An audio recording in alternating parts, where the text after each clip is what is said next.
कक्षा 7 के प्यारे बच्चों, CAV साइंस अकादमी में आपका स्वागत है। आज हम भूगोल NCERT में अध्याय 4 की चर्चा करेंगे। अध्याय 4 है वायुमंडल और इसके बारे में आप लोगों को सारांश बताएं। तो सबसे पहले वायुमंडल क्या, इसके विषय में आप लोग समझेंगे। तो वायुमंडल हमारी पृथ्वी चारों ओर से वायु की घनी चादर से घिरी हुई है, जिसे वायुमंडल कहते हैं।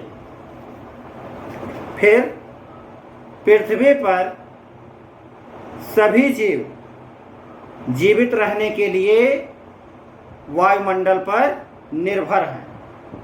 यानी यदि वायु न होती तो पृथ्वी पर जीवन का कोई अस्तित्व न होता। यानी सभी प्राणियों के जीने का मुख्य कारक या तत्व जो है वो वायुमंडल ही है। फिर वायुमंडल का आगे बात चर्चा करते हैं। वायुमंडल का अधिकतर भाग किन दो गैसों से बना है? तो वायुमंडल का अधिकतर भाग नाइट्रोजन, और इस नाइट्रोजन का परसेंटेज 78 है, 78% है, और ऑक्सीजन 21% जैसी दो गैसों से बना है। वैसे वायुमंडल अनेक गैसों का मिश्रण होता है, जो वायुमंडल का एक बहुत बड़ा भाग होता है। कहने का मतलब है पृथ्वी पर नाइट्रोजन और ऑक्सीजन ये दो गैसें ऐसी हैं जो जीवों के जीने का मुख्य कारक होती हैं। कहने का मतलब ये है। फिर वायुमंडल में कौन सी गैस हरित गृह प्रभाव पैदा करती है? तो वायुमंडल में ओजोन गैस हरित गृह प्रभाव पैदा करती है। जैसे कार्बन डाइऑक्साइड वायुमंडल में फैलकर पृथ्वी से विकिरित ऊष्मा को पृथ्वी पर रोककर ग्रीन हाउस प्रभाव पैदा करती है। इसीलिए इसे ग्रीन हाउस प्रभाव भी कहते हैं।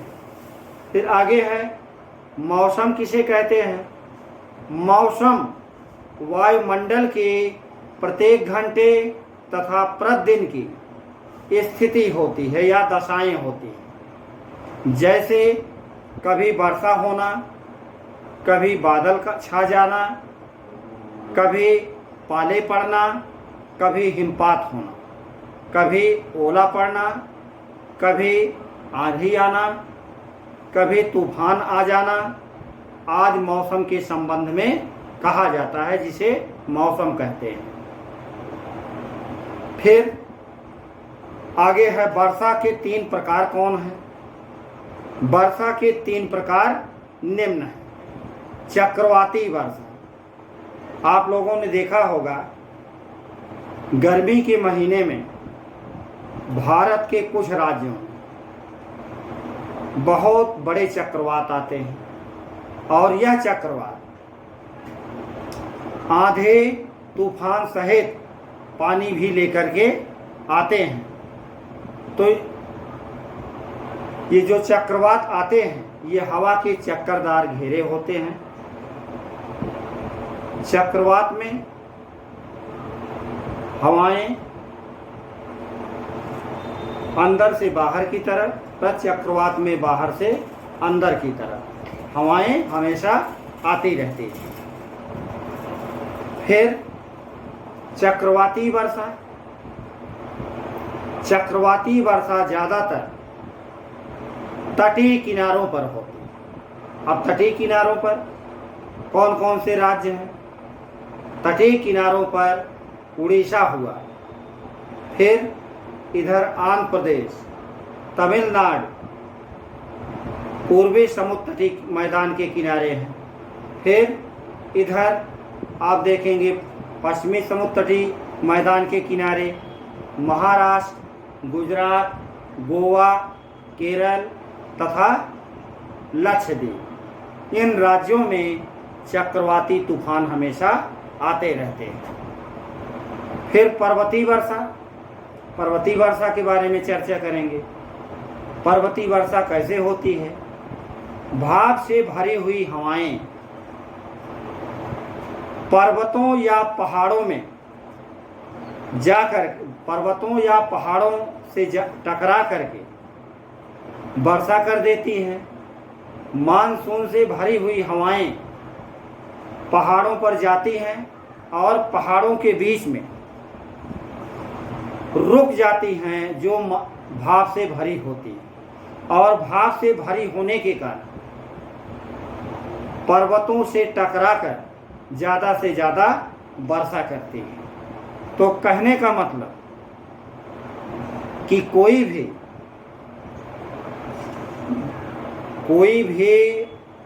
वर्षा या मानसून से भरी हुई हवाएं यदि पर्वतों या पहाड़ों से टकराती हैं तो वहाँ के अधिकतर भागों में सबसे ज़्यादा वर्षा करेंगे। लेकिन यही भाप से भरी हवाएं जब आगे बढ़ती हैं तो शुष्क हो जाती हैं और शुष्क होने के परिणाम स्वरूप वो वर्षा नहीं कर पाती हैं, जिससे वह भाग शुष्क एवं मरुस्थल बन जाता है और वह स्थान रेतीला भाग कहलाता है।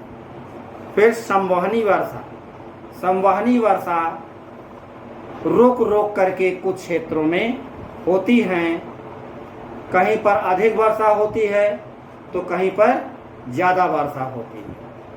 तो ये 3 प्रकार के वर्षा हैं: चक्रवाती वर्षा, पर्वतीय वर्षा और संवहनी वर्षा। फिर आगे है वायुदाब या वायुदाब किसे कहते हैं? इसको अंग्रेजी में कहा जाता है एयर प्रेशर। पृथ्वी की सतह पर वायु के भार द्वारा लगाया गया दाब वायुदाब कहलाता है। वायुमंडल में ऊपर की ओर जाने पर दाब तेजी से गिरने लगता है और समुद्र के स्तर पर वायुदाब सबसे अधिक होता है और ऊंचाई पर घटने लगता है, जिसे वायुदाब कहा जाता है। फिर आगे सही उत्तर चिन्हित कीजिए। इसमें आप देखेंगे कि पहला प्रश्न है, निम्न में से कौन सी गैस हमें सूर्य के हानिकारक किरणों से बचाती है? तो इसमें 3 विकल्प हैं, नाइट्रोजन, ऑक्सीजन और ओजोन गैस। तो इस विकल्प में से कौन सा सही है? तो इस विकल्प में ओजोन गैस हमें सूर्य की पराबैंगनी किरणों से बचाती है। तो इस नाते यह विकल्प सही है। फिर आगे दूसरा है, वायुमंडल की सबसे महत्वपूर्ण परत कौन है? तो वायुमंडल की सबसे महत्वपूर्ण परत क्षोभ मंडल, जिसे परिवर्तन मंडल कहते हैं, यह सबसे महत्वपूर्ण है। जबकि 2 विकल्प और हैं, समताप मंडल और ओजोन मंडल है, लेकिन सही जो है वो क्षोभ मंडल है। अब क्षोभ मंडल में कौन कौन सी घटनाएं होती हैं? क्षोभ मंडल में मौसम संबंधी घटनाएं होती हैं। अब मौसम संबंधी घटनाएं क्या? जैसे वर्षा होना, आंधी आना, तूफान आना, हिमपात होना, बादल छा जाना, इस तरह की घटनाएं क्षोभ मंडल या परिवर्तन मंडल में हमेशा हुआ करती है। फिर वायुमंडल की निम्न परतों में से कौन सी बादल विहीन है? तो वायुमंडल की 5 परतें हैं।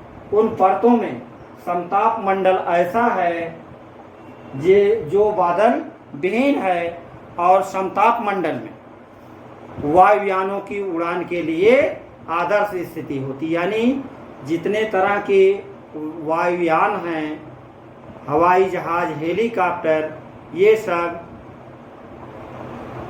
समताप मंडल में ही उड़ाए जाते हैं। कहने का मतलब ये है। फिर वायुमंडल के परतों में जब हम ऊपर जाते हैं तो क्या होता है?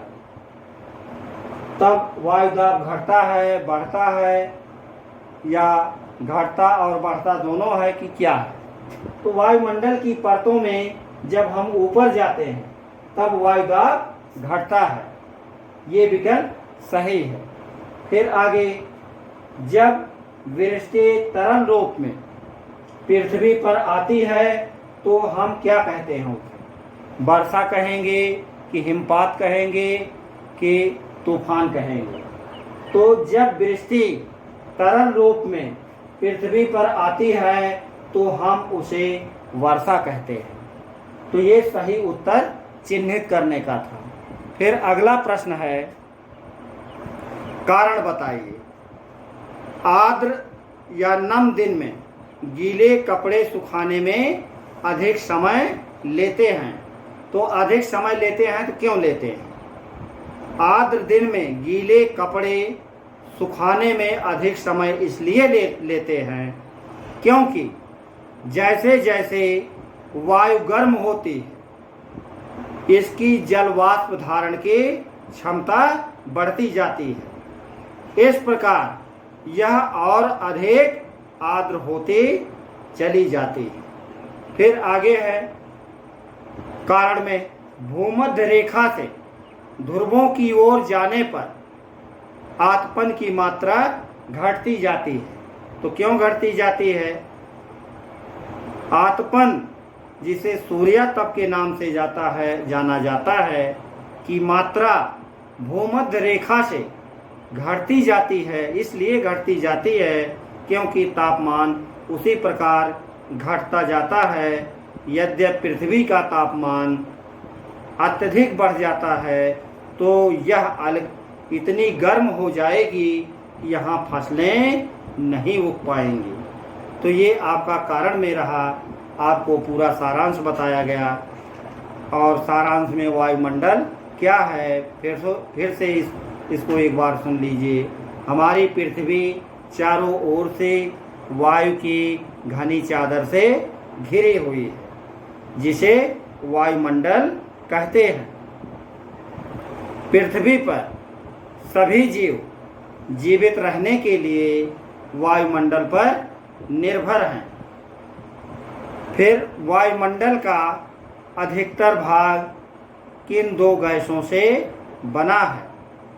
तो वायुमंडल में बहुत सी गैसें पाई जाती हैं, जैसे हीलियम हुआ, हाइड्रोजन हुआ, जेनान हुआ, नेप्ट्रॉन हुआ, नाइट्रोजन हुआ, फिर ओजोन गैस हुआ, फिर ऑक्सीजन हुआ।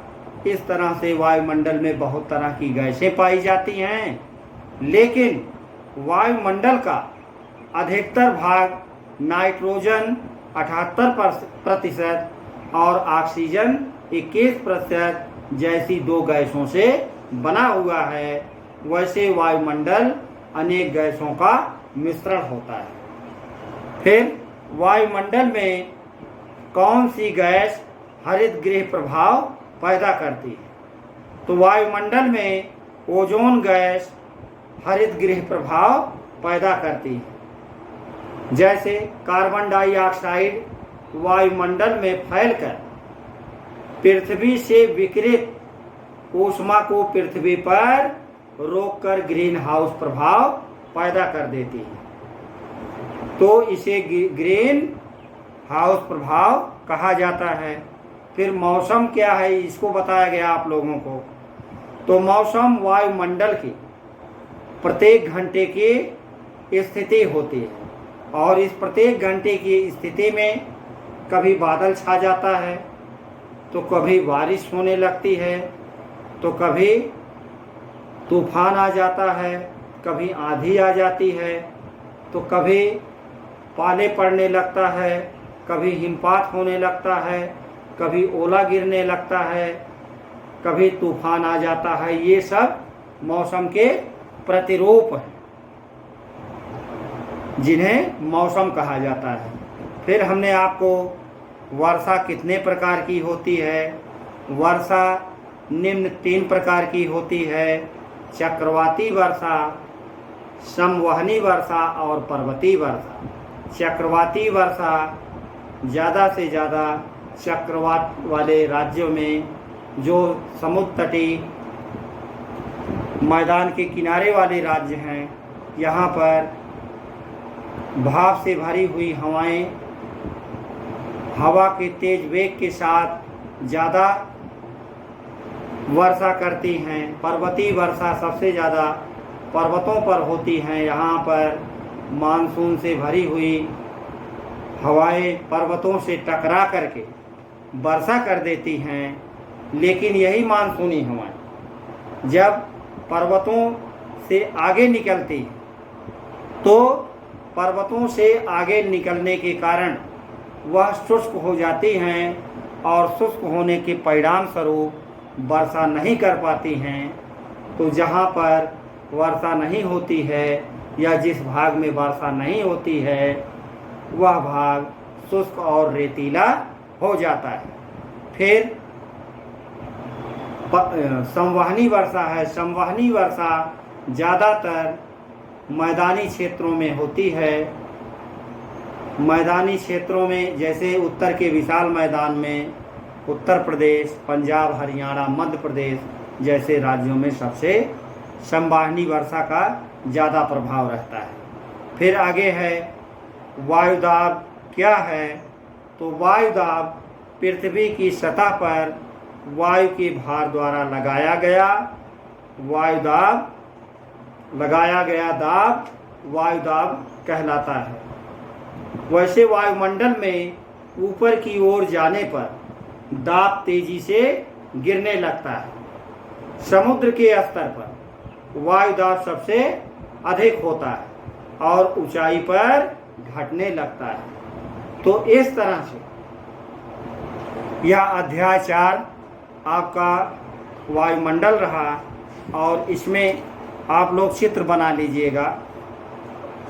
इसमें चक्रवाती वर्षा का चित्र बनाइएगा, फिर पर्वतीय वर्षा का चित्र बनाइएगा, फिर संवहनी वर्षा का चित्र बनाइएगा, फिर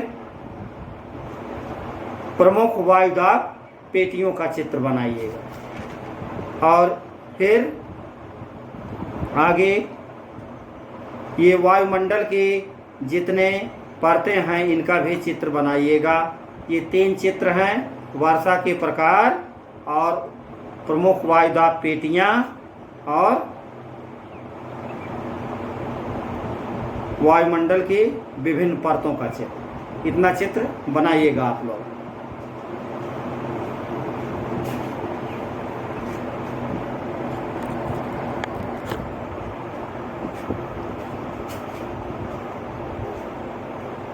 फिर हम आगे चर्चा करेंगे वायुमंडल में सही जोड़े बनाइए। अब सही जोड़े बनाइए में पहला है व्यापारिक पौने। तो यह व्यापारिक पौने किस तरह की पौने हैं? अस्थाई पौने हैं या अस्थाई पौने? तो आपके विकल्प में व्यापारिक पौने, अस्थाई पौने होती हैं। फिर दूसरा है लू।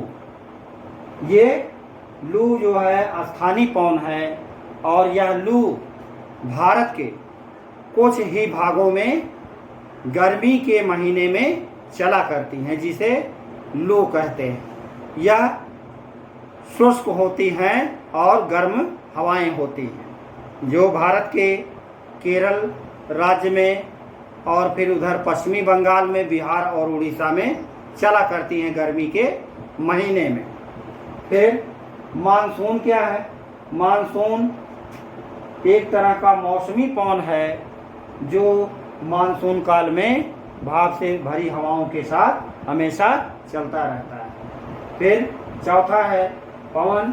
पवन है पवन की क्षैतिज गति। तो यह सही जोड़े आपकी किताब में दिया गया है, इसको आप लोग देख लीजिएगा।